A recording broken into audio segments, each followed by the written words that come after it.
Hello दोस्तों, मैं हूं आपका अपना द बुक गाय और आज मैं आपके लिए लेकर आया हूं द इंटेलिजेंट इन्वेस्टर की बुक समरी। चलिए फिर शुरू करते हैं। दोस्तों, इस किताब को अगर कोई बिगिनर पढ़ता है या फिर अगर आपको इसे पढ़ने की कोशिश की है तो आपको लगेगा कि ये पुस्तक बहुत उबाऊ है। ज़्यादातर शुरुआती व्यक्तियों की इसकी आधी से ज़्यादा चीज़ें बिल्कुल समझ नहीं आती। इसलिए आज मैं आपको द इंटेलिजेंट इन्वेस्टर की बुक समरी अच्छे से समझाऊंगा। अगर आप इस वीडियो को पूरा देखते हैं तो आप ये समझ लीजिए कि आपने इस बुक के सार को अच्छी तरह समझ लिया है। तो अब हम आपको द इंटेलिजेंट इन्वेस्टर बुक की समरी बताने वाले हैं। दोस्तों, इंटेलिजेंट इन्वेस्टर के अनुसार इन्वेस्टिंग क्या है? इस बुक में सबसे पहली चीज़ जो बेंजामिन ग्राहम ने इस किताब की शुरुआती चैप्टर में बताई है वो है निवेश की परिभाषा। तो हम में से अधिकतर लोग यही समझते हैं कि कोई भी चीज़ खरीद लो और उसको 2 साल या 5 साल के लिए रखें तो वो इन्वेस्टिंग होता है, लेकिन ये इन्वेस्टिंग बिल्कुल नहीं होता। बैंक के अनुसार इन्वेस्टिंग में 3 चीज़ों एनालिसिस, सेफ्टी ऑफ प्रिंसिपल और सफिशिएंट रिटर्न का होना बहुत ज़रूरी है। अगर ये तीनों चीज़ें नहीं हैं तो आप इन्वेस्टिंग नहीं बल्कि जुआ खेल रहे हैं। इन्वेस्टिंग को पहले अच्छे से एनालाइज करें। तो पहली चीज़ शेयर एनालाइज होनी चाहिए। कोई भी चीज़ जिसमें आप इन्वेस्ट कर रहे हों उसके पीछे कुछ कारण होने चाहिए। इसलिए अगर आप एनालाइज करें बिना कुछ कर रहे हैं तो वो इन्वेस्टिंग नहीं है। इन्वेस्टिंग के पहले सेफ्टी ऑफ प्रिंसिपल फॉलो करें। किसी भी निवेश में दूसरी चीज़ जो होनी चाहिए वो सेफ्टी ऑफ प्रिंसिपल है, यानी कि जो पैसा आप लगा रहे हैं वो पैसा सुरक्षित रहे। ऐसी बात लंबे समय के दौरान निवेश के लिए की जा सकती है, क्योंकि प्राइस तो हर रोज़ घटता है, लेकिन अगर 6 महीने साल भर के समय को लेकर चलें तो आप जो पैसा लगा रहे हैं वो सुरक्षित होना चाहिए। इन्वेस्टिंग के पहले संतोषजनक रिटर्न की जांच करें। इन्वेस्टिंग में तीसरी क्वालिटी जो होनी चाहिए वो आपके द्वारा किए गए निवेश से अच्छा रिटर्न प्राप्त करना है। हमारा मतलब है कि आपने किसी शेयर में जितना निवेश किया है आपको रिटर्न भी बैंक से 5% ज़्यादा मिलना चाहिए। यही सफिशिएंट रिटर्न कहलाता है। उदाहरण के लिए, अगर आपको HDFC बैंक से आपके द्वारा जमा किए गए पैसों पर 7% रिटर्न मिल रहा है तो साथ में 5 और जोड़ दीजिए तो 12% हो जाता है। अगर आप किसी इक्विटीज़ में इन्वेस्ट कर रहे हैं तो कम से कम आपको 12% रिटर्न मिलना चाहिए। इसी प्रकार आपका टारगेट होना चाहिए कि आपको इन्वेस्टिंग में ये 3 चीज़ें हैं। अगर ये तीनों चीज़ें नहीं हैं तो उसको बोला जाता है रेवोल्यूशन, यानी सिर्फ आप ये मान रहे हैं कि आप कंपनी का शेयर ले लिया है। ये वाला काम मत करिए। इन्वेस्टिंग करने का निर्णय स्वयं लें। दूसरा उदाहरण इसमें मिस्टर मार्केट का दिया गया है। इसमें बेंजामिन ग्राहम कहते हैं कि मिस्टर मार्केट जो हर रोज़ आपके सामने किसी कंपनी का शेयर पेश करता है और किसी खास भाव कर खरीदने की सलाह देता है। इसके अलावा वो ये भी कहते हैं कि मिस्टर मार्केट जो है वो ज़्यादातर समय सही होता है, यानी कि 70% समय जो मिस्टर मार्केट आपको किसी कंपनी को जो शेयर बताता है वही एकदम सही होता है।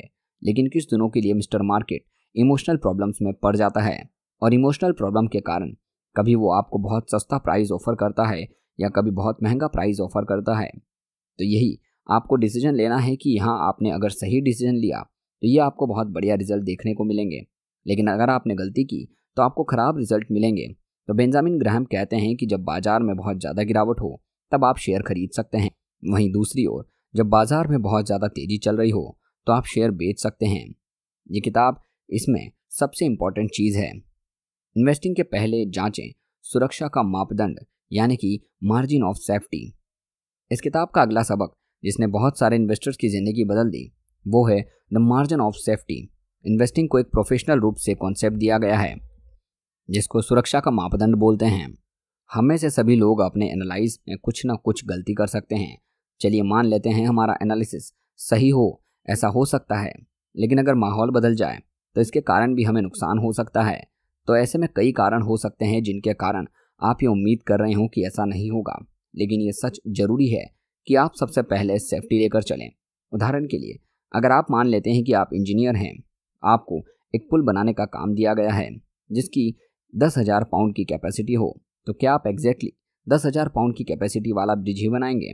मान लीजिए आपने 10,000 पाउंड की क्षमता वाला ब्रिज बना भी दिया, ऊपर से कहीं 10,000 या 11,000 पाउंड के वजन वाला ट्रक निकला, तब वो आपका ब्रिज टूट जाएगा और आपके लिए प्रॉब्लम खड़ी हो जाएगी।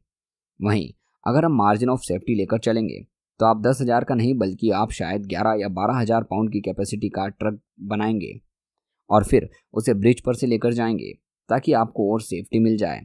तो यही सेफ्टी का नियम आपको इन्वेस्ट करते समय यूज करना चाहिए।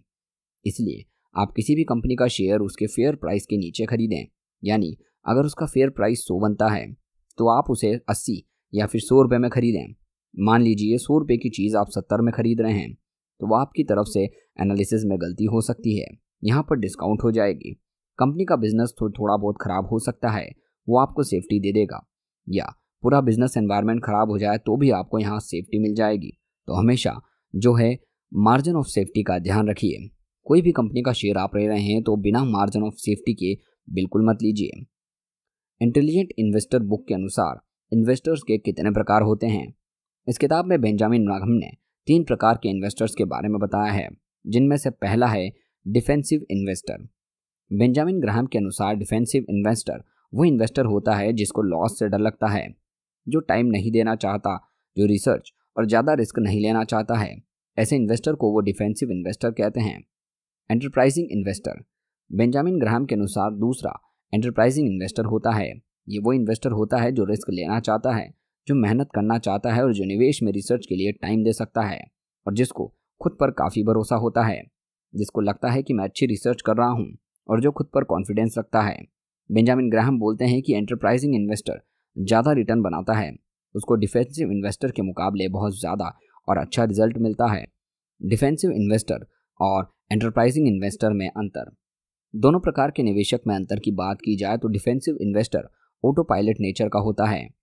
वो वैसा ही पोर्टफोलियो बनाना चाहता है जिसमें ज़्यादा सोचने विचारने की ज़रूरत ना पड़े और रेगुलर ट्रैक करने की ज़रूरत ना पड़े।